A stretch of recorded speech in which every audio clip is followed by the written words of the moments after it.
আসসালামু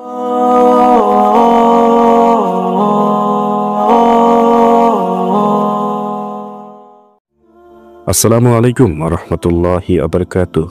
আমরা সবাই একটা স্বপ্নের বাড়ি খুঁজি, তাই না? কিন্তু যদি বলি আপনার অনন্ত জীবনের বাড়ির ডিজাইন এখন আপনার হাতে। কল্পনা করুন আপনি জান্নাতে প্রবেশ করেছেন, একই জান্নাত কিন্তু সবার ঠিকানা আলাদা। কেউ পেল নদীর পাশের সুউচ্চ রাজকীয় প্রাসাদ, আর কেউ পেল সাধারণ একটি কুঠুরি। আপনার বাড়ি কত উঁচু, কত সুন্দর হবে তা নির্ভর করছে কিসের উপর? আপনার আমলের উচ্চতার উপর। এই ভিডিওতে আমরা দেখব কিভাবে আজকের ছোট ছোট কাজগুলো জান্নাতে আপনার স্বপ্নের প্রাসাদ তৈরি করছে। তো চলুন আর দেরি না করে ভিডিওটি শুরু করা যাক। বাড়ি বানানোর কৌশল। আল্লাহ তাআলা নিজেই জান্নাতের বাড়ির নকশা সম্পর্কে বলেছেন। আল্লাহ তাআলা বলেন সূরা ফুরকানের 10 নং আয়াতে, যারা আমাকে ভয় করে তাদের জন্য উপর নিচে সাজানো প্রাসাদ। কিন্তু এই ভয় কি শুধু মুখে সুবহানাল্লাহ বলা? না, এই ভয় মানে গোপনে গুনাহ এড়ানো।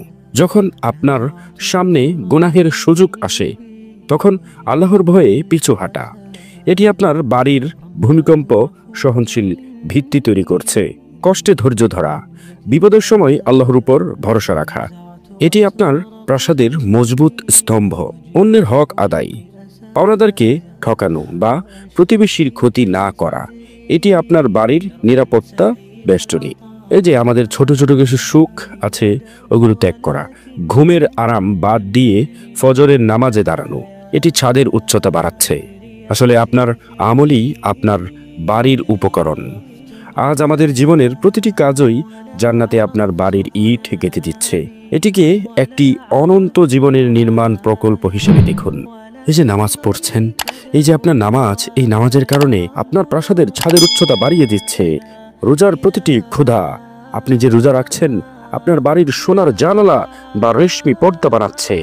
দানের প্রতিটা টাকা আপনি যে দান করেন, সাদাকাহ করেন, জান্নাতে আপনার ঘরের দরজায় বসাচ্ছে মণি মুক্তার কারুকার্য। মসজিদ নির্মাণে সহায়তা আপনার জন্য জান্নাতে আস্ত একটি বাড়ি তৈরি করছে। সুবহানাল্লাহ।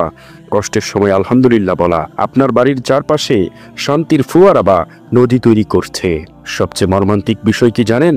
অনেকেই জান্নাত পাবে ঠিকই, কিন্তু ঢুকবে সস্তা ফ্ল্যাটে।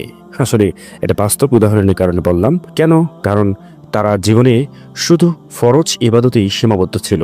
তারা ছিল ঠিক সেই ছাত্রের মতো যে শুধু পাশ করার জন্য ন্যূনতম প্রস্তুতি নেয়। ফরজ নামাজ আপনাকে জান্নাতে প্রবেশ অধিকার দেবে, কিন্তু সুন্নতের অতিরিক্ত নফল রোজা, তাহাজ্জুদের নামাজ, দান এবং উত্তম চরিত্র, এগুলো আপনাকে জান্নাতের পেন্ট হাউস মানে সুউচ্চ মানের এবং আল্লাহর নৈকট্য দান করবে। তাহলে কি এই সুযোগ হাতছাড়া করবেন? প্রিয় দর্শক, আল্লাহর কাছে আজই ডিজাইন করুন আপনার স্বপ্নের প্রাসাদ। নকশা আপনার হাতে। একটু বেশি ইবাদত, একটু বেশি ভালো কাজ, একটু বেশি ধৈর্য। যেদিন হাসরের মাঠে সবাই নিজ নিজ বাড়ি দেখবে, সেদিন যেন আপনার চোখ জুড়িয়ে যায় আপনার আমলের গড়া সুউচ্চ প্রাসাদটি দেখে। জান্নাতের নকশা আপনার হাতে, এখনই সময়। কমেন্টে জানান আজ আপনি আপনার জান্নাতের বাড়ির কোন অংশটি তৈরির কাজ শুরু করবেন? নফল নামাজ, দান নাকি জিকির? এই অনুপ্রেরণা অন্যদের কাছে পৌঁছে দিতে ভিডিওটি লাইক দিন এবং শেয়ার করুন। দেখা হবে পরের অন্য কোনো ভিডিওতে। আল্লাহ হাফেজ।